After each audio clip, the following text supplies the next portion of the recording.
Granny used to tell me all the time, sparks when faith and preparation combine. The road been right here all this time, but you gotta look with more than your eyes. And small axe Jesse Ryle representing for I Just Star Mindset, rich forever.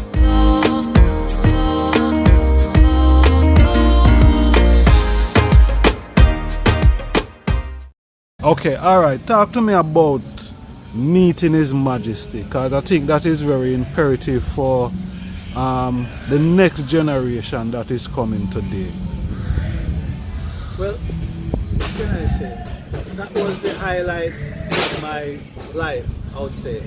Standing in the presence of His Majesty and having him address us personally.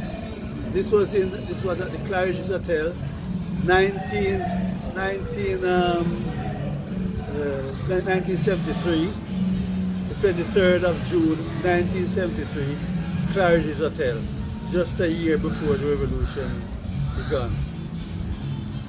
I was as close to him as we are right now, and we didn't speak because it was the three of us, the President Emmanuel Fox, and another brother Zacharias. He was a part of the three that was to become priest, and myself. His Majesty addressed us, but he spoke mainly to Emmanuel Fox, the President, because at the time we had direct contact with the palace in Ethiopia. His Majesty required that we send him a photograph of the whole executive. And within the photograph, His Majesty recognized myself, he recognized Zacharias, and obviously the President.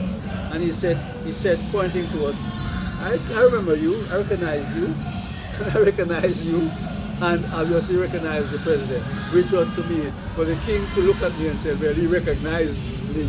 Well, that was, you can imagine, the words can't explain that. And what the King was like to the eye, meeting him at that time. What is his aura, his personality, his persona, just being his present. What was that like? Well, when we met him, he was on his way back because he usually takes evening stroll. He was on his way back from his evening walk, so he had his PA with him, and he spoke to us for about 15 minutes. But being in his presence, I've had interviews before on this subject, and I can't use words to explain. You have to understand that you'll be in front of the King of Kings, the man that we say is God, as far as we're concerned. And being within his presence, there's a certain horror, there's an awe about him that you can't explain it. You have to explain. That is something that you need to experience yourself. He told us what he wanted from us. And the fact that he mentioned the Ethiopian World Federation, and he also mentioned the church, because at the time we were seeking to get a priest to come and serve with us from Ethiopia. And he told us that a priest is on his way to us, which was confirmed by the priest arriving in 74, later on in 74, 75. And he also told us that we should work within the Federation. And I've said this already, and I'll say it again. There was one thing he said to us at the time that I didn't understand at the time. When he was leaving, he said, okay, whatever we need, we should tell his PA, and we will receive it. But he said to us, if ever you seek me, if ever you want to find me, you will always find me in the church. At the time, I didn't understand what it meant. If we want to find him, we would find him in the church. But we let that go. Lo and behold, later on, when they said he disappeared or whatever, he went into the church.